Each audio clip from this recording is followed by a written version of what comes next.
folks. Welcome to another episode of Film Study. This is Ken McCusick.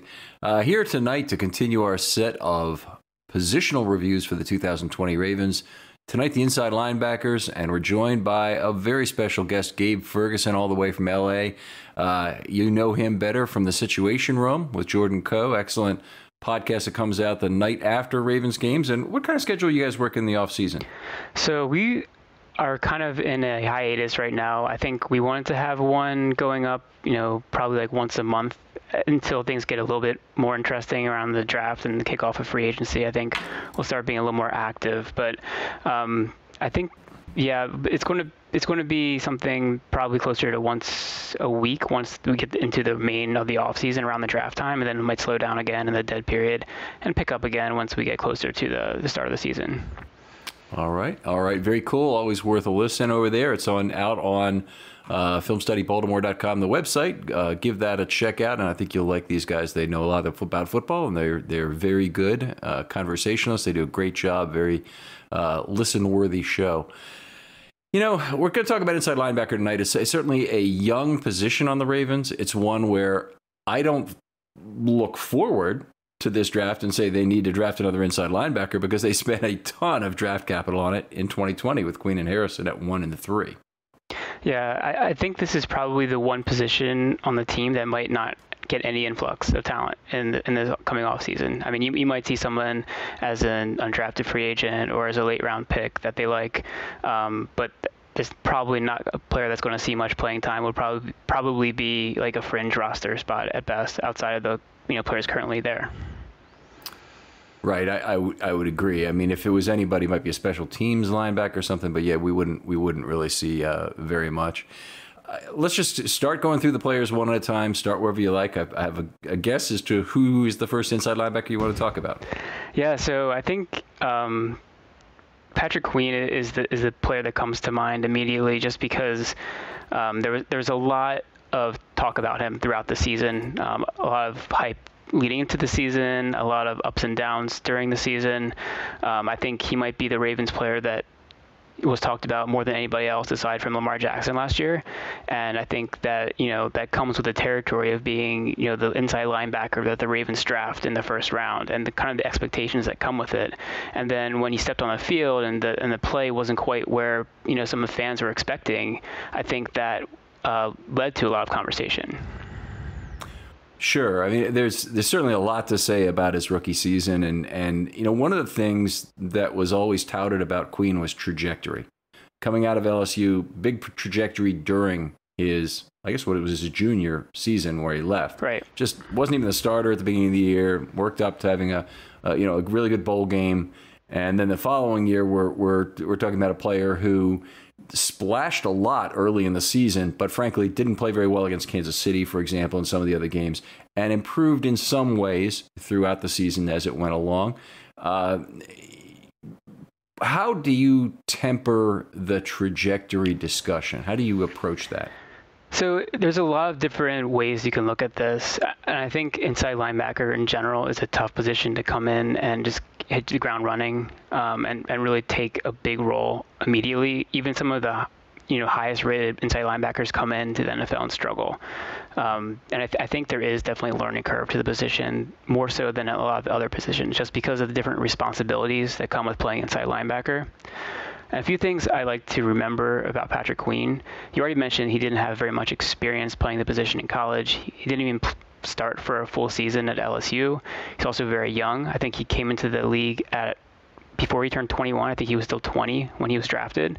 So he has, a lot of things going for him in terms of the potential upside.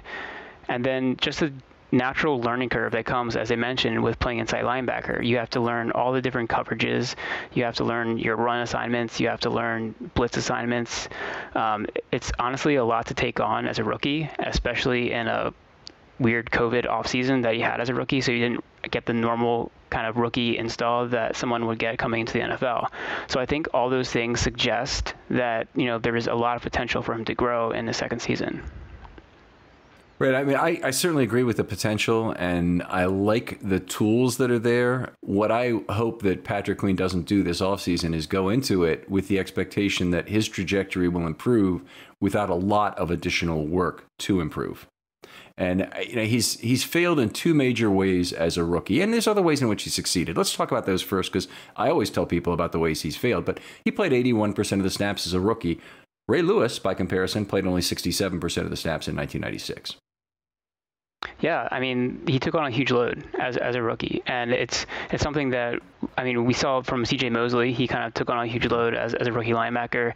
He, I think, excelled a little bit more than Queen. Yes. He also had a lot more experience, and he also came from a system that was pretty similar to what the Ravens run in Alabama. So you have a kind of a very different level of experience, and honestly, probably a little bit more like physicality to him than what Queen has. So I think that the tools that he did have were really on display at times. You saw his speed at times, the sideline to sideline, the ability to kind of run down plays. I think we saw that range. And I also think he really excelled as a pass rusher. And when he was moving forward, attacking, the quarterback, I think that's where he was at his best as a rookie. Yeah, absolutely. Downhill rushing the passer, finding that gap, finding how to exploit the rusher in front of him. He did very well on that. Because the Ravens have such good coverage also, he did good job in terms of what he did on his cleanup plays. So he had a couple sacks that way. One of them, very notably, was against Carson Palmer. I guess it was not Carson Palmer. You know who I mean, Joe Burrow, which was the sack fumble early in the year that a lot of people remember. Nice square hit, middle of the back on a very overheld ball. It was a big positive. So there were lots of good plays from his rookie year, and I don't want to take that away from him. I didn't think he was as good downhill as a run defender. He wasn't terrible, and he was good at times, but the problem was that there were just too darn many missed tackles. He had one of the highest missed tackle rates of any inside linebacker. One thing that I like to say is as you go up from level to level, one players hardly ever miss. It's if you're a defensive lineman, you get your hands on the ball carrier, you usually bring them down because of your big weight advantage and strong hands and whatnot. And they focus on those things as the Ravens. Very few missed tackles. Linebackers miss more. They have to play more in space. They have to make more difficult tackles, in the open field, but still should not miss that many. He missed every sixth tackle. Yeah, there's a few different metrics you can look at. Different sites look at it differently. I think the total number of missed tackles was 21, which is a high number. I mean, linebackers in general are going to have the most tackle opportunities, so they're going to have the most missed tackles of any player on the field, most likely. But I think Pro Football Reference has him at like a 16.5. Right, that's what I'm looking at. Yeah, so that's a tackling efficiency. So, like you said, one of every six tackles he's not making, which is something that you would really like to see cleaned up in the offseason. And that's, if there's one area that you want to focus on, that might be it. I think that kind of goes hand in hand also with the run defense, and also there's some similarities there and some differences, because run defense is also understanding your keys and understanding, filling the right hole, that kind of thing. That I think can be learned and taught as part of just becoming an NFL player. The tackling is something that sometimes is more of a will, and like there is some teaching there too, potentially with like the form and things like that. But also I think there's some physical nature to it that he's going to have to improve in as well. Yeah, I agree. There's elements of both, and it's often cited for young linebackers that they try and use their shoulders and their pads too much and don't use their arms enough to tackle. And I know that's something that, Queen being a little undersized, he's got to use everything he's got to get that guy on the ground. It's not going to be as natural as it is for him as it is for Harrison, say, to get guys on the ground. Now, Harrison's also, I think, a good form tackler, but Queen being a little smaller, it's always going to be a little harder for him, and he's got to use the extra assets. This is a place where positional coaching this offseason would be a huge thing for him to do. And I think maybe you agree, maybe you don't, but do you think that Rob Ryan is a person who stands to help him a lot? So he definitely has, the coaching experience. I mean, obviously he comes from that coaching tree. Rex is his brother, obviously exceptional defensive coach. Rob Ryan's kicked around the league a bit more. He's been in a few different places in a few different roles. He's had some good defenses. He had some bad defenses, but he's definitely going to bring, I think, a hard-nosed kind of mentality. I think, he and Wink, I think, have coached together before. It might have been the other way around. Wink might have been coaching under him, if I remember correctly. I'm not sure about that one, but I do know that, they kind of, I feel like they're similar in nature and similar in what they're going to expect from their players. And I think that's something that could, yield dividends for the Ravens if they can get as much as they can out of their young linebackers. Right. Now, you hear about Lamar Jackson's offseason plan, and he's going to spend time with Josh Harris again. But I haven't heard anything about Patrick Queen's offseason plan, and Rob Ryan's not allowed to work with him for a certain time. That's the way the collective bargaining agreement works, is that they want the players to have time off, do internships if they want in broadcasting and stuff like that. As much as that would be the right thing for a lot of players, maybe a player particularly in their 30s who the game of football has slowed down a lot for them, at least in terms of what they need to read of key and whatnot, that's fine. For a player like Patrick Queen, between year 1 and year 2, this is a critical development stage. He needs to get better at tackling, at learning his keys, and very importantly, he needs to learn how to understand more about what's going to go on behind him in the passing game. He improved as the season went along, I think, in terms of some of the speed needed to cover. We saw some wheel routes covered pretty well, including one where the ball was dropped right in there. But I think the speed is there. I think that the problem is that he really has no idea how to impact passing lanes because he doesn't read it off the line of scrimmage where those routes could be going in levels 2 and 3. Yeah, so you mentioned that he has the physical tools. And I think that's a good place that you can start at in terms of, just the ability to be both physical as a linebacker and also fluid and coverage. And I think that's something that I saw on tape with him when he was in college. But I think the issue when he got to the NFL was his head wasn't up to speed with where his body was.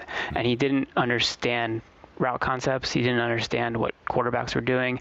I think quarterbacks found it very easy to move him off the spot and kind of manipulate him in coverage at times. Mm-hmm. And I think he's going to have to really study film and learn from his own mistakes and maybe, turn on film of some other linebackers around the league and see what they're doing the right way in order for him to improve in that manner.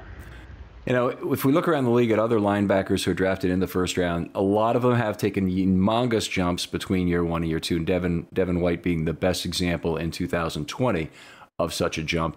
Now, Devin White was the number 5 overall pick. Mosley was the number 16, I think, overall pick. Yeah. So those guys were drafted higher. There was an expectation that they would be better. Queen's a more raw prospect.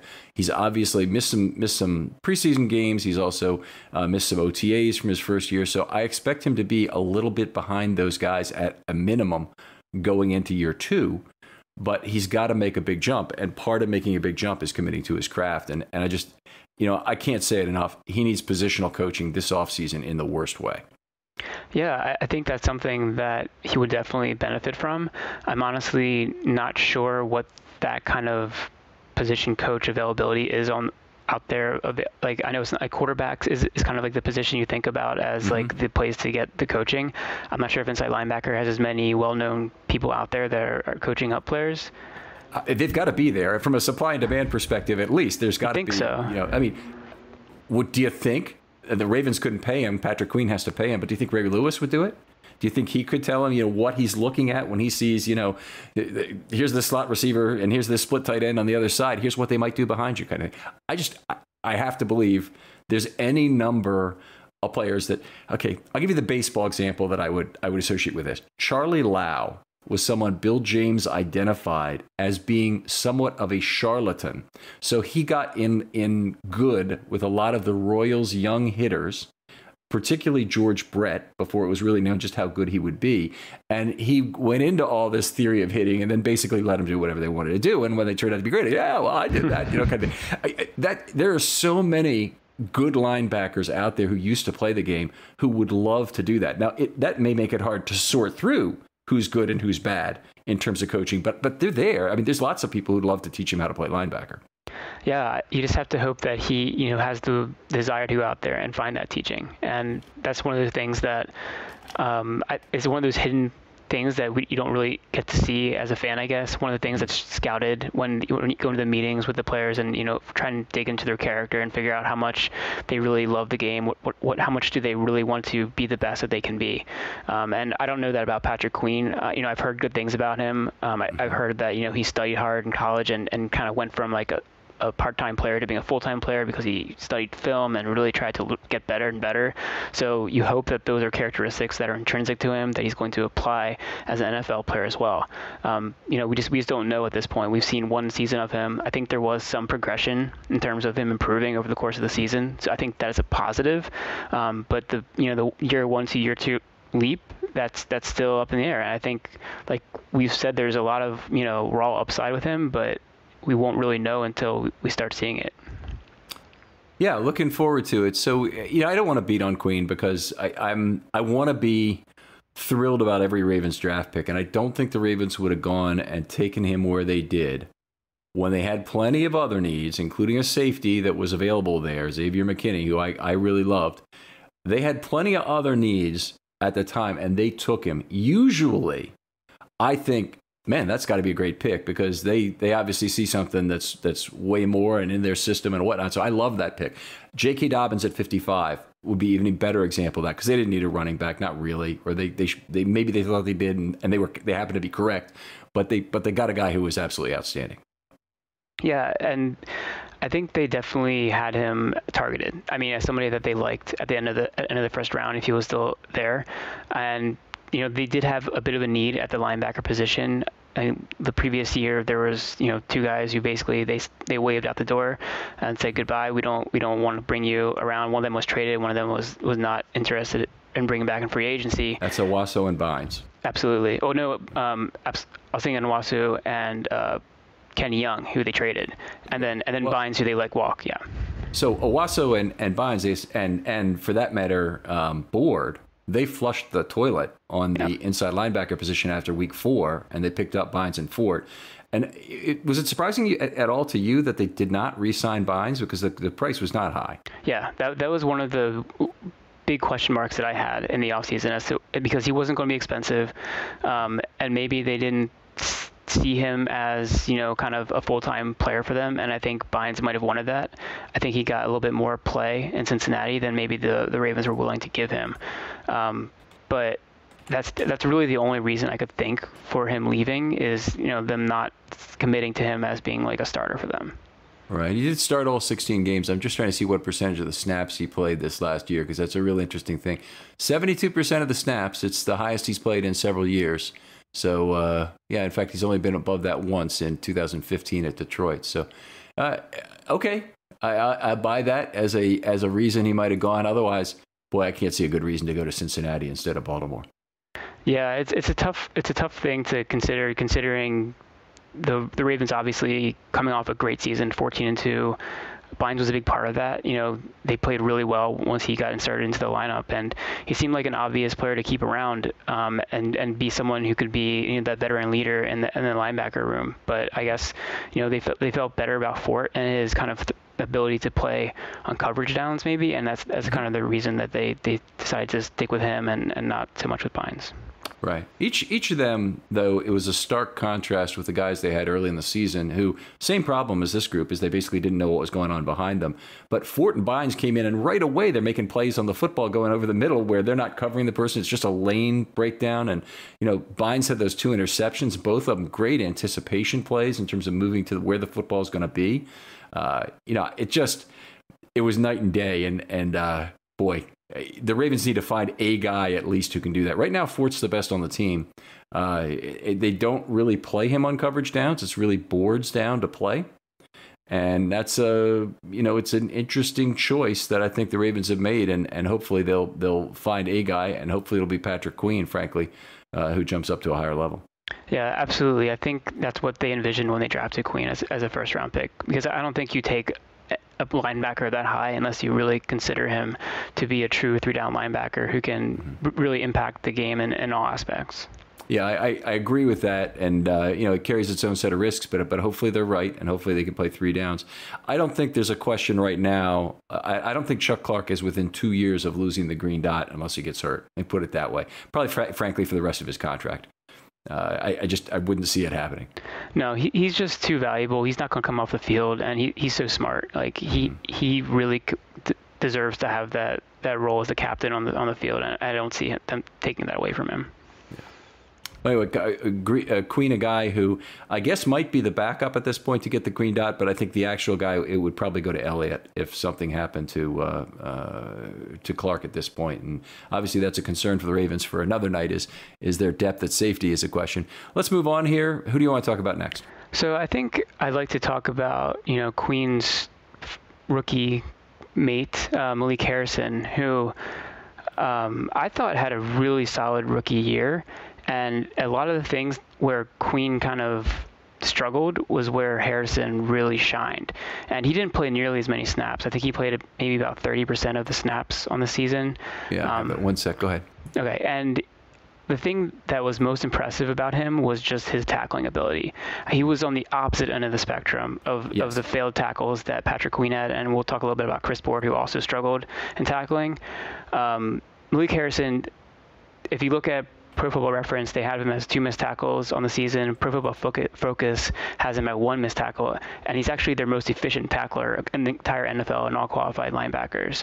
Malik Harrison was. So that's the kind of season he had in that, rough, kind of steady linebacker. I don't know if he really shined in any one aspect in his ability to cover or rush the passer. I did think he shined at times as a run defender. He could really take on, a blocker in a way that the other Ravens linebackers are not capable of doing. And I think he's a player that really deserves a longer look at getting a lot more snaps in his second season. Yeah, I agree completely. And another player who, boy, it'd be great if he could learn a little bit more about coverage, because the run stopping that he provided was at a very high level, and it showed up in the downs that he played as well. So 27% of snaps, but if you look at his snaps by down, played 173 first downs, 84 second downs, 20 third downs, and 11 fourth downs. So by the way, the 11 fourth down is going to be a lot of short yardage. Right. So it wouldn't be too surprising they'd be in there. But the 20 third downs is very low relative to the first and second downs. So, he was a 2-down thumper. That's what the Ravens exactly thought they were getting. Now, they were kind of playing him out of position at the will linebacker spot because they want Queen to grow into the Mike spot, which is one of the weird things, because if it ever determines that they just say, well, we can't live with this from Queen in coverage on 3rd down, I think Harrison might become the Mike. I think they might switch roles. Yeah, I think that he definitely has that skill set. He played the Mike in college. He also played some strong side linebacker in college as well. So he has, both of those abilities. And one of the things that I thought was interesting a little bit was the Ravens did use him a little bit as an outside linebacker at times. It wasn't a lot, but I think, he was out there a handful of snaps, kind of playing the more traditional outside linebacker.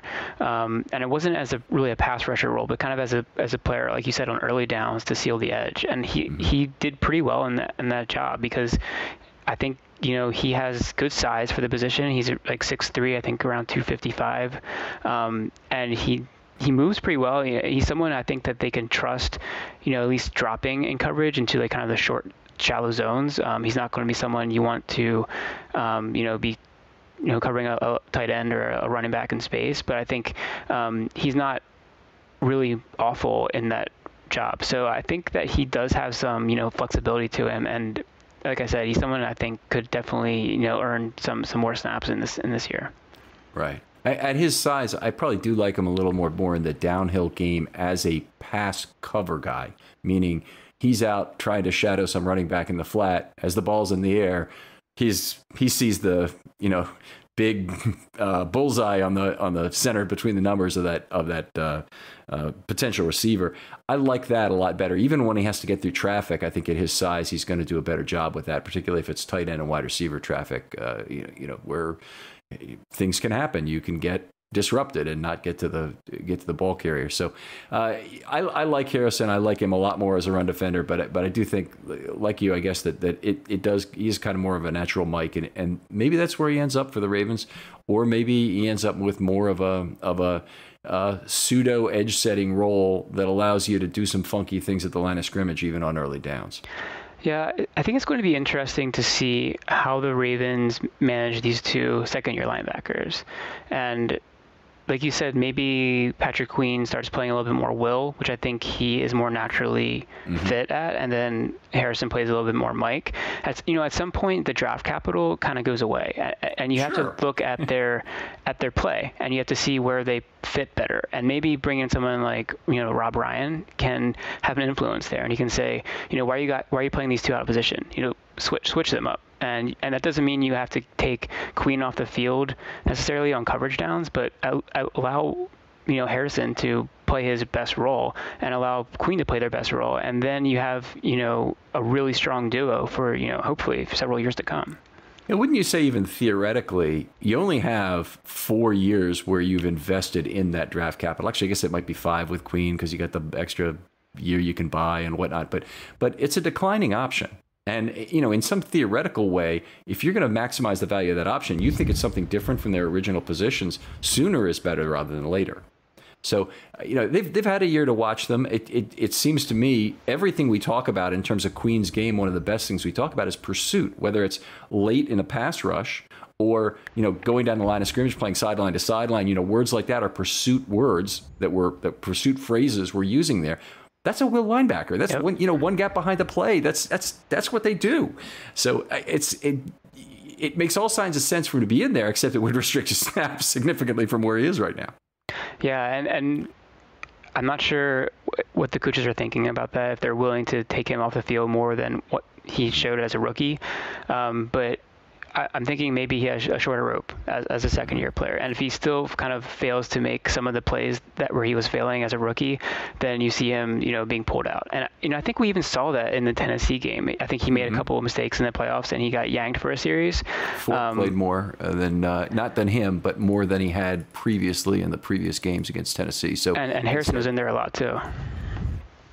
I think we'll give the snaps here in just a second for that Tennessee game. But anyway, I think you're absolutely right on it. So Queen did end up playing 41 snaps and did lead the linebackers, but Fort in that game played only 14.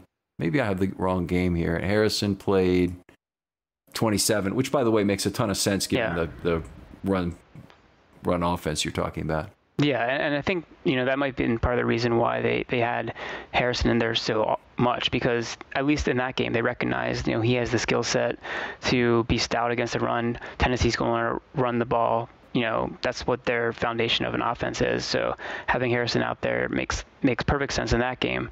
And even in the previous Tennessee game in the regular season, one of the most fun and, I thought impressive plays of the year was, I don't know if you remember this one or not, but Harrison, basically blew up a screenplay where he tackled Henry, who'd gotten the ball, but he also tackled a guard who was blocking him at the same time. It was one of the coolest things I've ever seen. And this is just, a linebacker who's probably the same size as the running back, and he's 50 pounds less than the offensive lineman, and he takes them both out. He is someone who is not going to lose ground, and he's someone who is really impressive with his physicality, and he has a sense for leverage, and he has heavy hands. He's just someone that I think you want him in there. Getting some reverb from your mic there. I think it might be your cord rustling against it. Sorry about that. I think you're right about that. I want to take you back to a point you made just a couple of minutes ago, which was maybe as a shorter lease this year. You played 81% of the snaps effectively, 80.9 this last year. Up or down, higher or lower in his second year for Queen? I'm going to say lower. Okay. I would not be surprised with lower either. I think that it's more of a by committee approach. I'm not sure Board is going to be a guy that gets a ton of snaps this year either, but I think part of the thing is going to be the Ravens are going to go back to more dime defense. They're going to find that safety. They're going to play more dime. Board, I'm sure that means that'll cut his snaps fairly significantly, but they still have Ford on the team. They may use him more judiciously on passing downs, and it won't necessarily be all about Queen, and Harrison can get more opportunity. Yeah, and I think that can lead us potentially into the next guy who I wanted to talk about, and that is Chris Board, who I think had a different role as a linebacker this year. I mean, you've talked about it before as the proxy dime back. The Ravens didn't really have that third safety this year that they wanted to put on the field. I think the thought was that it could have been Jimmy Smith, but then injuries at the cornerback position caused Smith to have to play cornerback a lot more than what I think they had anticipated. And also, maybe they found that he's better suited at playing cornerback. That's really what his best spot is. Yeah, I think it's a combination of both factors. One is they immediately needed him as the fourth cornerback, which I could have predicted. But the problem also was that Jimmy Smith isn't really physically cut out to play safety at this point in his career, and he made it through the season with a lot of injuries to get to the finish line, and they played very well. He was excellent when he played, but boy, I just don't think he's ready to play safety, and I don't think he can come back this year. If the Ravens, I think, are depending on Jimmy Smith to play safety, big mistake. Go out, find that nice cheap safety in a late round, make that Ozzie Newsome the safety you like that nobody else does. Could be the next Deshaun Elliott, and then go ahead and stick him in a dime roll and see what you got. I really hope Geno Stone would be that guy, but unfortunately, no. Yeah, I was going to say, I think they took a shot on Stone thinking that he might fit into that role. Didn't work out, but, late round pick, can't hurt to take those shots, and maybe it'll work, maybe it won't. Moving forward, there could be a veteran that, the Ravens tried a number of different veterans in that safety position kind of as that dime pack, and none of them really stuck. Maybe they find someone in this offseason that can come in for cheap and play 400 snaps for them in that position.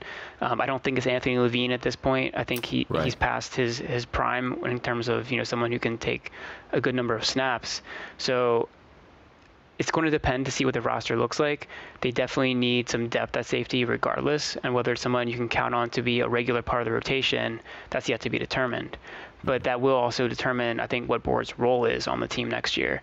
Because if he can't, fill that, proxy dime linebacker position, then I'm not sure where he fits into the game plan, because he's not a great run defender. He's not necessarily a great coverage person. He's just kind of has that, blend of potential that he can play in a few different roles.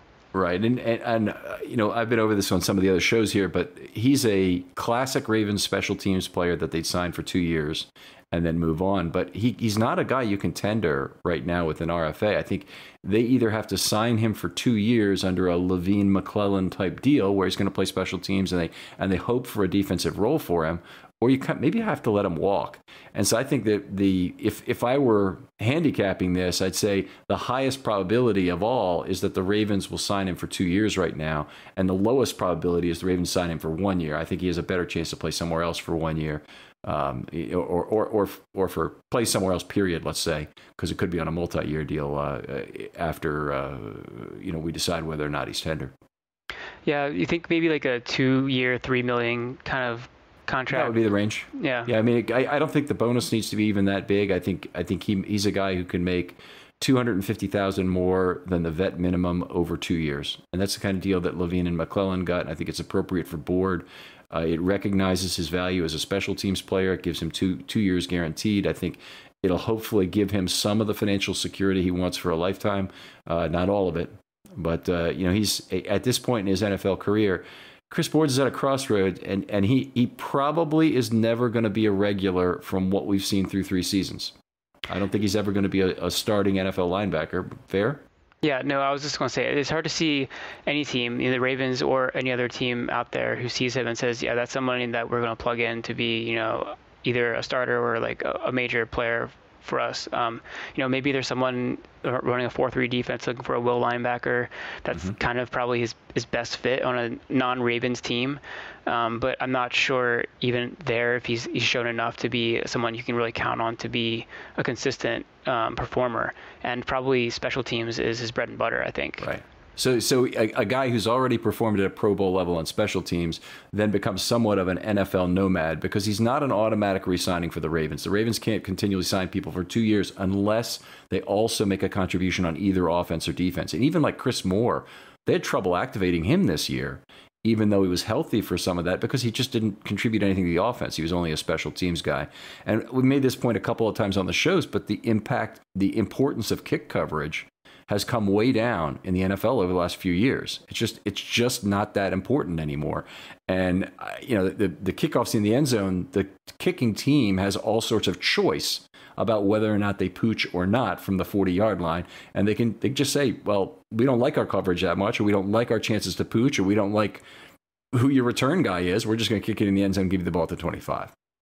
Yeah, it's definitely harder and harder to make your money in the NFL just being a special teamer. I think, like you said, you have to have some type of contribution you can make outside of that, unless, of course, you're one of the specialists. But it's probably going to be someone that is going to be like a UFA who just coming in off a late round draft pick. Who's going to be that person because you can pay them less. So there's no need to pay someone off a second contract to be a special teamer.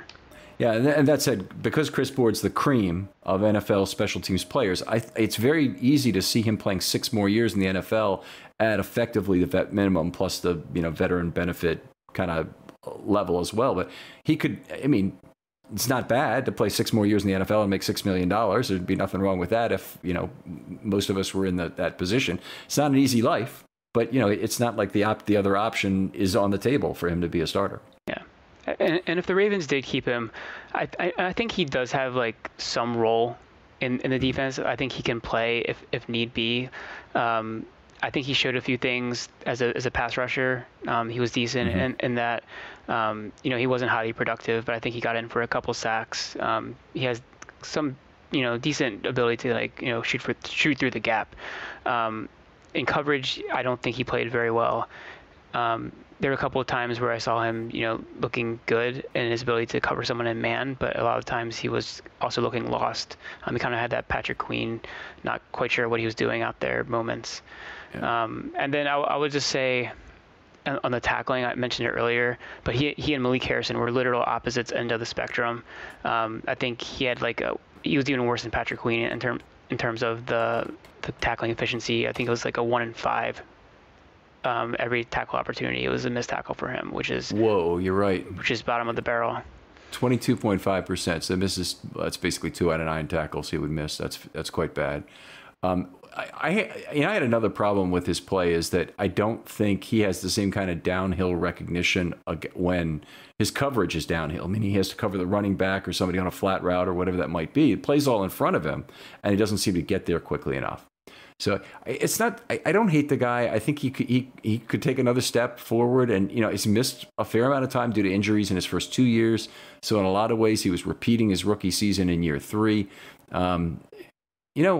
That's not true, is it? With Patrick Board, he didn't play a lot of defensive snaps, but he did play 31 games in his first 2 years. He was mostly just out there in special teams then. Yeah. Who am I thinking of? Who fits into that map? Yeah, maybe that's right. Okay. Yeah, because he might have played a few games, and then I think he got injured 2 years in a row. All right. So I was just going to say Alaka is still on the roster. Like, he's someone who potentially could take that role. I think he'll be going into his 3rd year. So he might be the player that the Ravens have as that 4th linebacker, special teams contributor guy. Could be that, and obviously some of that will be dependent on how much they like him on special teams. But once you get into year 3, it's time to think about restarting the clock, resetting the timer, and getting a rookie who can give you option value that might play out over several years. And the Ravens always love UDFA linebackers and finding a bike. So he's got to be a hell of a lot better than whoever that next UDFA they really like is.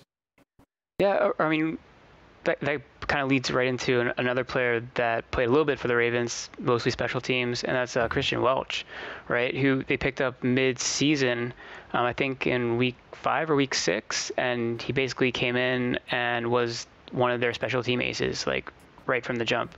And he didn't play much on defense, but I do particularly remember him shining on a few different special teams kick coverages out there.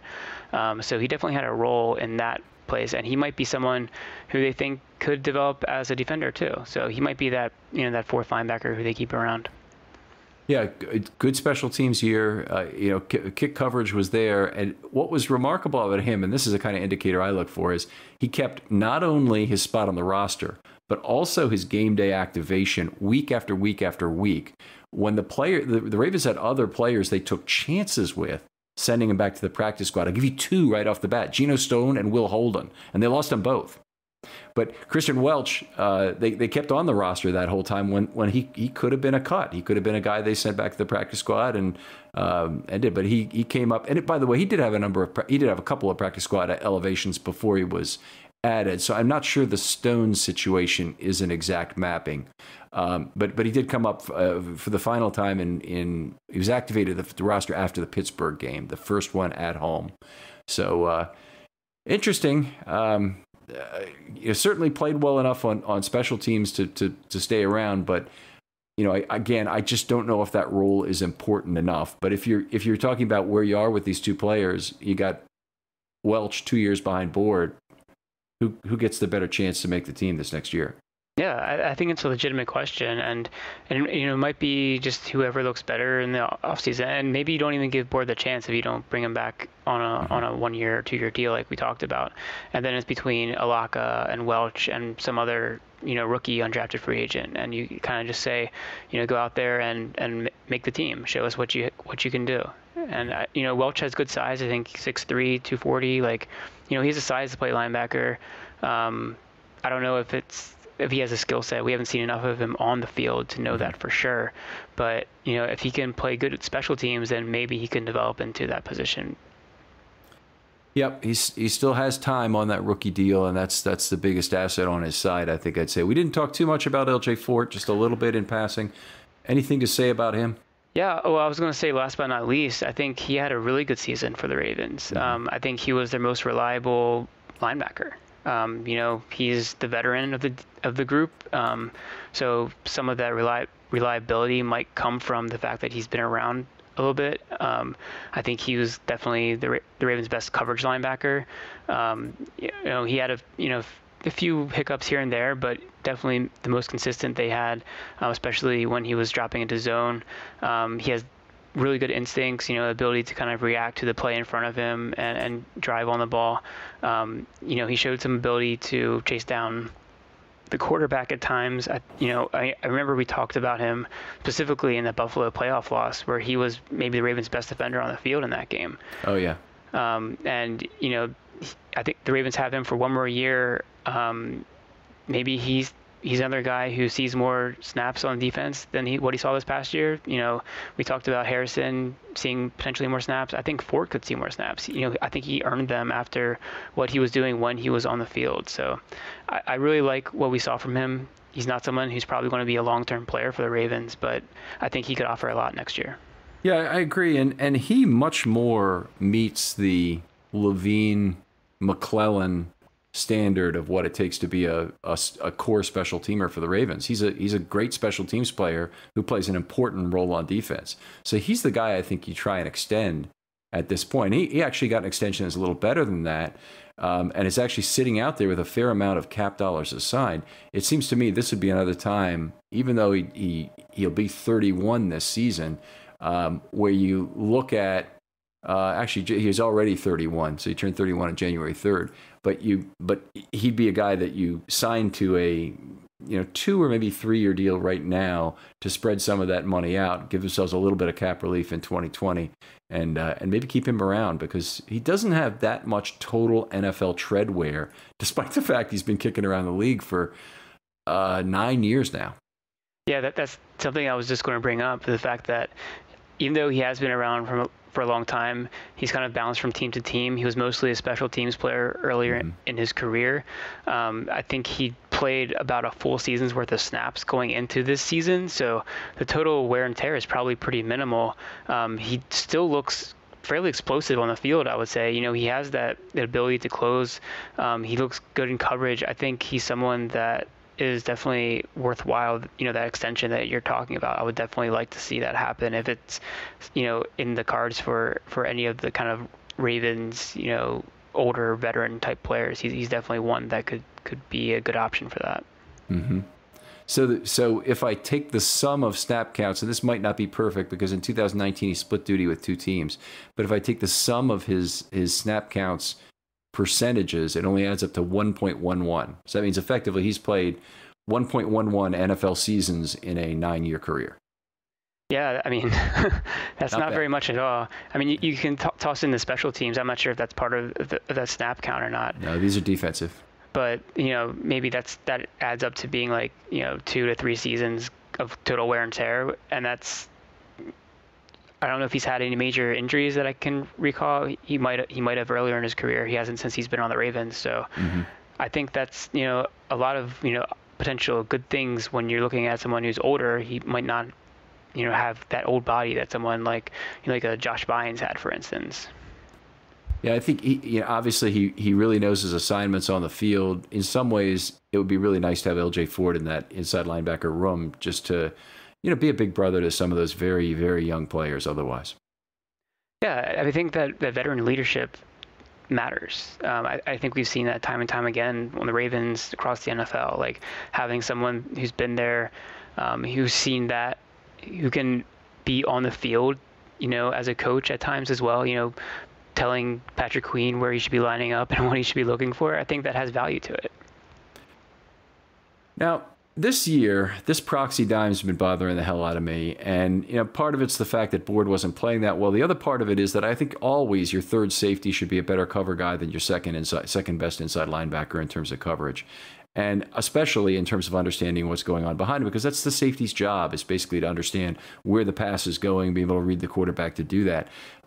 It just shocked me that with street options available, and there are always guys. They brought in Gilchrist. They had other guys they rotated through the roster. Gilchrist is really the one guy that they use most in those situations, that they weren't able to bring in a guy at any time during the season to go take that position.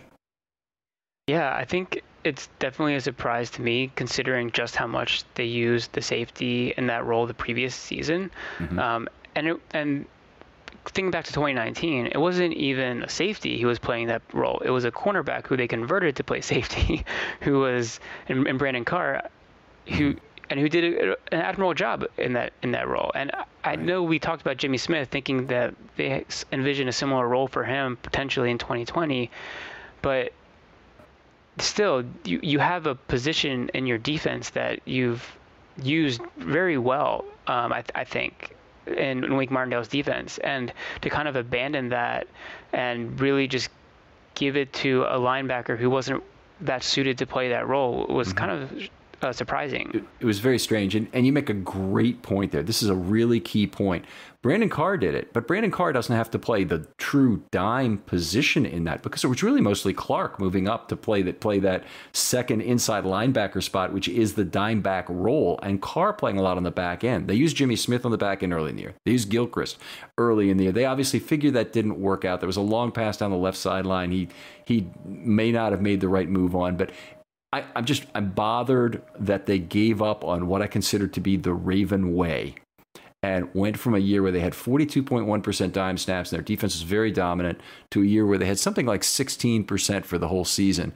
And the defense definitely suffered under those conditions. Yeah, and maybe part of it was just a matter of looking at the personnel that you had and wanting to use them. You just drafted these 2 rookie linebackers, and you want to put them on the field and have them out there a good number of snaps. Part of that is you want to see what you have, and part of that is you think you have, talented players, and you think they can make plays for you. So I do think that personnel or lack of personnel in 2019 is part of this decision-making process, because if we go back a year, they didn't have the linebackers. You said they flushed the toilet and got rid of 2 of them basically, mid-season, with getting rid of Young and putting, Onwuasu kind of in like a minority role. He also got hurt. But then you said, okay, we can have Josh Bynes out there, but you're coming off the field on third downs, and Fort, you can kind of be out there as the one linebacker. And that was it. And this year they decided that they were going to really put more pressure on that linebacker position, and I think it hurt the defense overall, because we saw the missed tackles that they were making. They weren't really that great in coverage. So what's the purpose of having them out there? Right, I agree. And from a franchise building perspective, it's easy at GM and it's really easy on Twitter to basically say we need to address every one of our needs, and inside linebacker is a need. Well, inside linebacker was a need, but there's also the question as to whether they could get away with not spending a lot of money at inside linebacker. Because if you're going to spend a lot of money on your secondary, and you're going to spend a lot of money on your defensive line, and you're going to spend a lot of money on your quarterback and tight end pretty soon, and you're going to spend a lot of money on your left tackle, you have to figure out where you're not going to spend money. Is that running back? Okay, fine. Is that inside linebacker? That might be enough between those two positions. But then you dump a mess of draft capital in the inside linebacker spot. And at running back, frankly, for that matter as well, that's really contrary to some of that strategy. You're either going to have to pay those guys or you're going to have to let them go after one contract. And I don't like either option in terms of really spending a lot of draft capital on those spots. I agree with you in the draft capital perspective. I will say one thing about the kind of the team management thing, and I think the whole Earl Thomas situation was unexpected. And I think they might have envisioned having someone like Deshaun Elliott as being that, dime safety who could have been really effective in that role, or as, the third safety who's out there making plays. He can kind of play in the box. He can play deep. He has that flexibility. Then when he was forced into basically being the starting free safety, that really changed things a lot. It did, but if you look at the whole history of the Ravens getting dime safeties, it's never been hard. It's never been difficult. It's always somebody who's very cheap. It's a street type player. It's Anthony Mitchell. It's a 7th round draft pick like Jerome Sapp was, or who's the guy Ralph Staten was originally. It's going to the street and getting the most they've ever spent was to get Harris, and that was a 4-year deal, and they really got value out of that. Nakamura, all of the guys they've gotten to play this role have been super cheap. Levine as well was UDFA, and he, free agent when he came to the Ravens. They're out there. They are out there to be had. It takes some understanding of who was in the league the year before and who got a little bit of playing time that maybe the Ravens advanced scouting or scouting the other players in the league needs to just be at a higher level. Yeah, I agree. And I think, what moves they make in this offseason will be telling as to if they want to have that role being filled in the coming year, or if they're going to try and do some of the same things that we saw this past year with being a more linebacker heavy kind of personnel package. Now, we're here to talk about the inside linebackers, and we're pretty much done with that. But I did want to ask you, do you think the signing of Jordan Richards is an indication that the Ravens really feel like they're okay with him as the first man up if anything happens to either Elliott or Clark? I don't think so. I think they like him as a special teamer. And I think maybe he's someone that they see as like a emergency reserve who could play safety for them. But I don't think they've seen enough out of him to say he's someone that they can rely on to be your third safety. I don't see that. Okay, because he had played a fair amount in Atlanta before he came here, and he basically has played almost no snaps with the Ravens in his time here. But it may be that between practice and the safety room and whatnot that they've decided, maybe it's not ideal, but he can be our third safety, and we'll bring him in and play him deep if we have to, and we'll move Clark up to the box, or we'll do whatever we need to in dime situations even if they found that. I don't think they can get through 2021 without drafting a safety in some round. And I'd be okay if they draft a free safety in round 1. I'd be okay if they draft a prototypical Ozzie Newsome dime safety in round 6. But either way, they need to make a move at safety, in my opinion. Yeah, absolutely agree. I think it's, safety and outside linebacker are the two positions that are most kind of glaring on the defense in terms of there needs to be some, talent that's added to it. All right. It's always a pleasure to have you on, Gabe. Great stuff always. And we really encourage you to go out and check out Gabe and Jordan's show. It's outstanding. The Situation Room.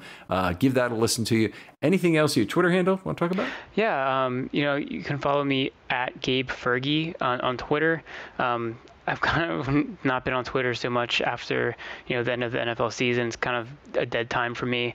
I'm probably going to start looking at some prospects pretty soon and start, tweeting about some potential players that I like for the Ravens in an upcoming draft. I generally do a little bit of a dive into that, and that time is coming up sooner rather than later. So definitely, if you like to talk about draft, I'd love to, hear some thoughts about different players, and I'll take a look at anybody wants me to dig into. All right, outstanding, Gabe. We'll try and get you for a particular draft show, but also we'd love to have you on for one of 2 days of draft coverage we do, either day 1 or day 2. And day 2 may be kind of exciting for the Ravens with some extra picks this year. Actually, they have 1/3 only, and they traded 1/3, didn't they, for Ngakoue? Be good, not as good as last year was with all the picks on day 2, but we'd love to have you on for that. If you'd like to do a film study short, send me 3 bullet points either to my email, filmstudy21@verizon.net, or on Twitter. That's fine as well. Focus topic. You always go right to the top of the list. I'll be recording with you in a day or 2. And we try and put out as much of this interactive commentary as we can, where we get as many different views as possible. Just be passionate about the topic is all I ask, and have a position you'd like to espouse on it. 3 bullet points, and we'll get right to you. Thanks again for joining us, Gabe, and really appreciate having you on. Yeah, thanks for having me, Kenneth. I always enjoy coming on the show. We'll talk to you next time on Film Study.